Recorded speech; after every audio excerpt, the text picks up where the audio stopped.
Ye baba we, umuriro uranzuratse nta handi mvuga usibye muri filime yacu Ibanga. Urabona muri filime yacu Ibanga hatagiye kugurumana koko. Filime yacu Ibanga hajemo ibintu bivugwa ko nono hagiye gusha nono hagakongoka. So guys, rero ni bari bwo bwa mbere bagera kuri 20K Empire.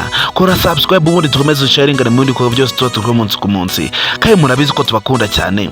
Murabizi ko ari mwebwe mwagenewe kuza mureba filime yacu Ibanga ndetse filime ibereye abanyarwanda. So guys, rero murabona filime yacu iri kugana.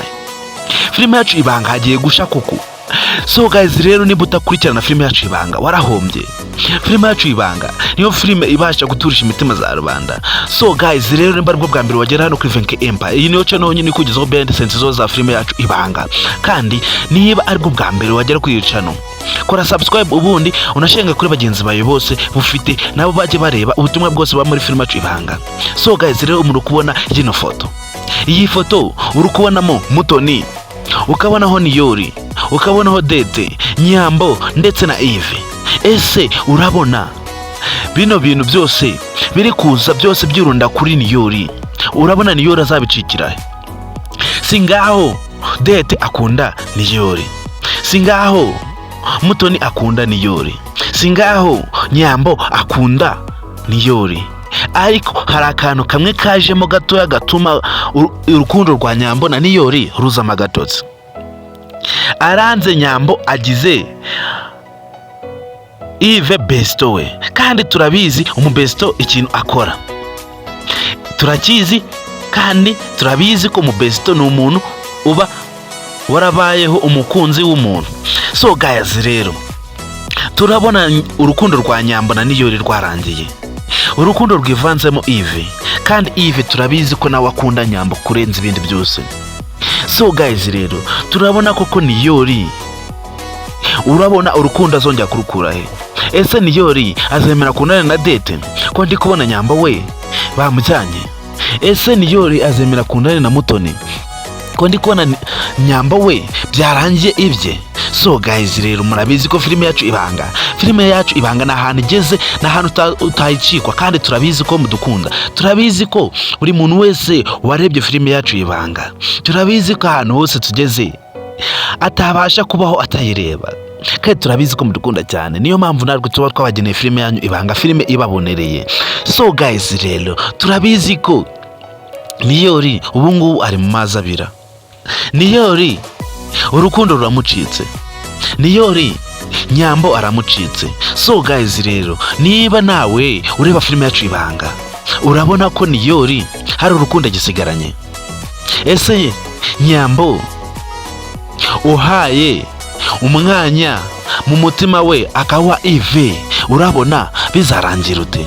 Ese wowe urabona ko Eve na Nyambo ibyabo bitarangiye?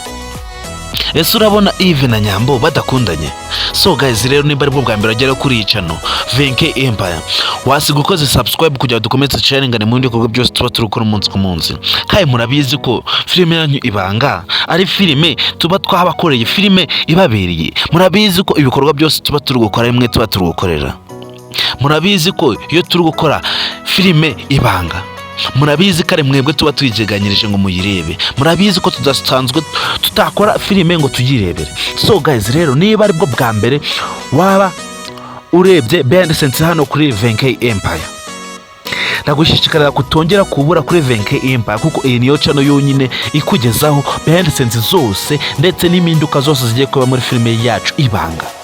Kandi niba uri umukunzi wa filime yacu Ibanga, ukaba ukunda Ibanga, ndetse ukaba uri umunyamuryango wa Miss Nyambo muri rusange, ndetse ukaba uri umunyamuryango wa filime yacu Ibanga, ndetse ukaba utarakora subscribe hano kuri 20K Empire, ndagushishikaza kugira ngo ukore subscribe, kuko kugira uwe umunyamuryango wuzuye no kuba warakoze subscribe hano kuri 20K Empire. So guys, ndagushimira wowe warebye episode ya 74, kandi murabizi ko umuriro ugiye kwaka none muri filime yacu Ibanga.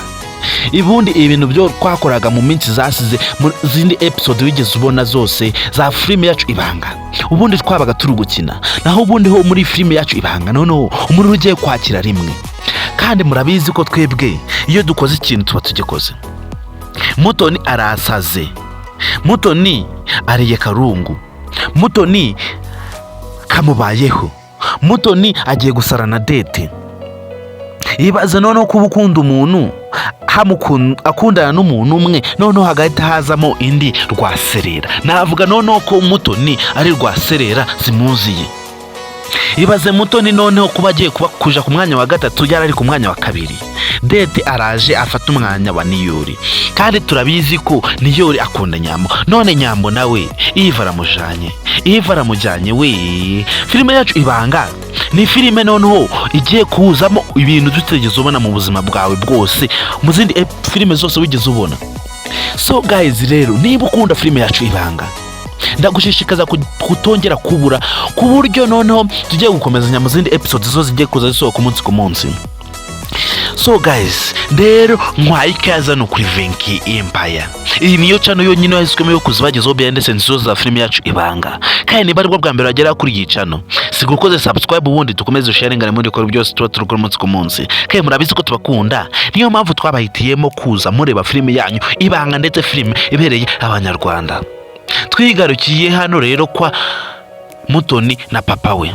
Bijiyobija urabizi ko akunda Tereza. Ese ko Bijiyobija avuga ngo akunda Tereza, Niyori we agatangira akiterera hejuru kandi nawe akunda Nyambo. Ese urukundo rugira umupaka?